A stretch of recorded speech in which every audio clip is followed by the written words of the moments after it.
पियता पतोहारी सा बूढ़ावा अन्हारी में पियता पतोहारी सा बूढ़ावा अन्हारी में पियता पतोहारी सा बूढ़ावा अन्हारी में पियता पतोहारी सा बूढ़ावा अन्हारी में हाथ में हाथ धके घूमता बाजारी में हाथ में हाथ धके घूमता बाजारी में हाथ में हाथ धके घूमता बाजारी में पियता पतोहारी सा बूढ़ावा अन्हारी में पियता पतोहारी सा बूढ़ावा अन्हारी में हाथ में हाथ धके घूमता बाजारी में हाथ में हाथ धके घूमता बाजारी में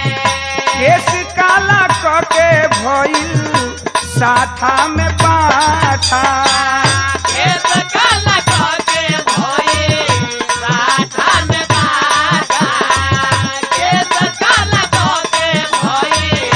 साथा में पाठा हदाही भावे नहीं एकरा के माथा दूध दही भावे नाही करा के माता दूध दही भावे नाही करा के माता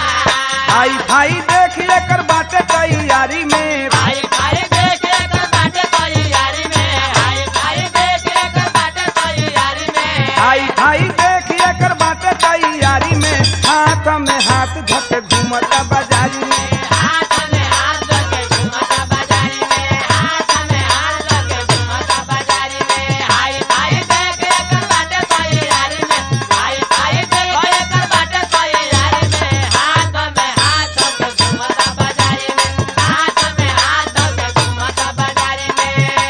बेटा कमाए गइलन घर छोड़ी बहारा बेटा कमाए गइला घर छोड़ बहारा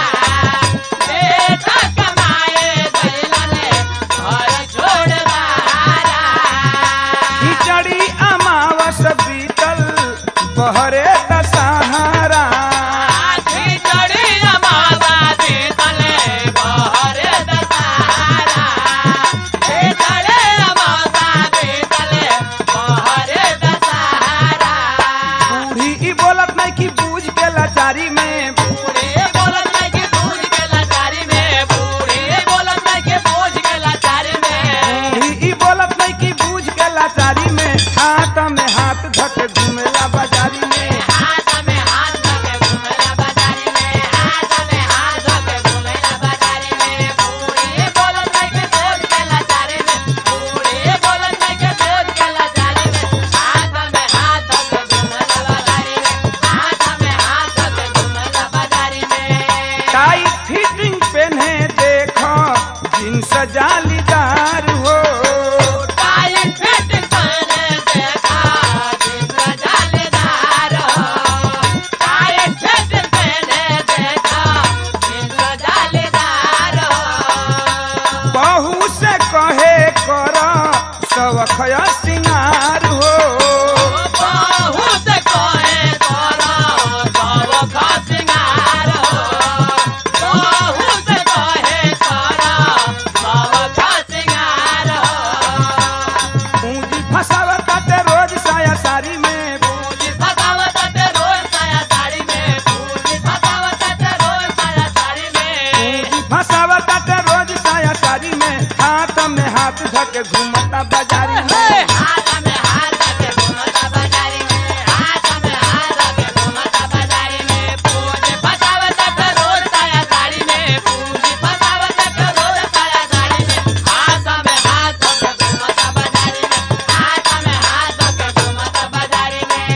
तीन बंधु दासा देखी मन पागलाई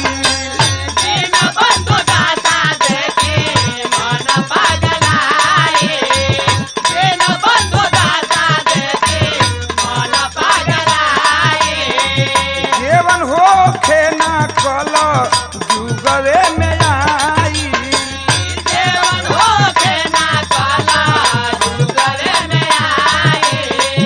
देवन होके ना काला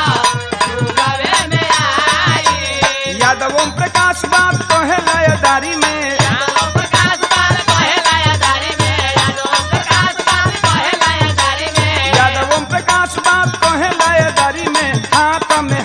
धके घूमता बाजार